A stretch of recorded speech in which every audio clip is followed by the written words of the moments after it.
How you doing, dessert junkies? I hope you are well. Well, this week's treat is gluten-free. And the reason I made this cake is because Flick, who works in my office, is gluten intolerant and always misses out on having cake. So for her birthday, I made her her own personalized gluten-free cake. This is how you make almond and coconut cake. Alright folks, what I'm going to show you today is essentially this recipe but halved because I'm making small cakes. So we've got some almond meal, some desiccated coconut, some sugar, and I really should have sifted my sugar. I know there's massive lumps in this. Don't worry, of course, all ingredients are below and they're listed in grams for you. In a separate bowl, we're going to add in 2 eggs. Once again, halved cake.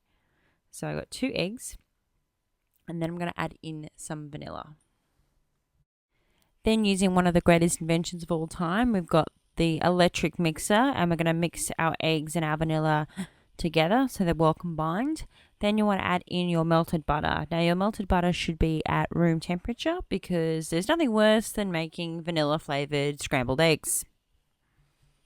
Once that is all well combined, it's now time to add it into our wet ingredients. Now, when you're adding your dry ingredients with the wet, you want to sort of make a well in the center and then gradually add in the sides. Now, with this, don't be worried that you are going to overwork it because there is no gluten in this cake. It is gluten-free. So make sure that essentially you work it till it's extremely well combined and there is no lumps. I whisk a lot really quickly. Look at me. I'm like a super whisker. Woo! Go, junkie, go!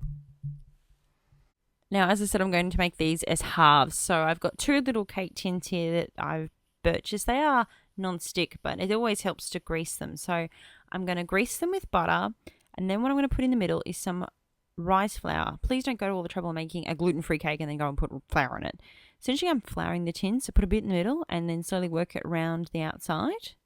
And then as you can see, I'm trying to sort of tip it into the other one so that I don't waste all this rice flour. And then I'm going to put in some baking paper in the bottom so that they are all ready to go and come out easily. Then it's time to add your mixture into your tins. Now, once again, this is half, double it. I probably put in about a 20 centimeter cake tin and do the same. Then you want to sort of smooth off the top a bit. So I'm using a very small spatula here. And essentially, as you see, I'm not pushing it to the corner. I'm sort of working it to the corner. Don't try and force it. It won't be flat. That's really the best advice I can give you doing that. Then you want to sprinkle. You can use slivered almonds. I've got just essentially almonds I had in the house because I thought I had slivered, but I didn't. And then you want to pop this in the oven. Now, the cooking time that I've got in the image coming up is for a full cake. These ones took me around 40 minutes.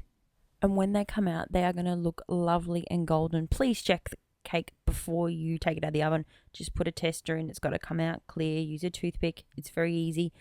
Then you can just serve this with a dusting of icing sugar. You can use cream ice cream. It's really not needed. It is moist. Please treat your friends who cannot have gluten to this cake. I highly recommend it. Don't forget, you can stalk me on these things. See you next week.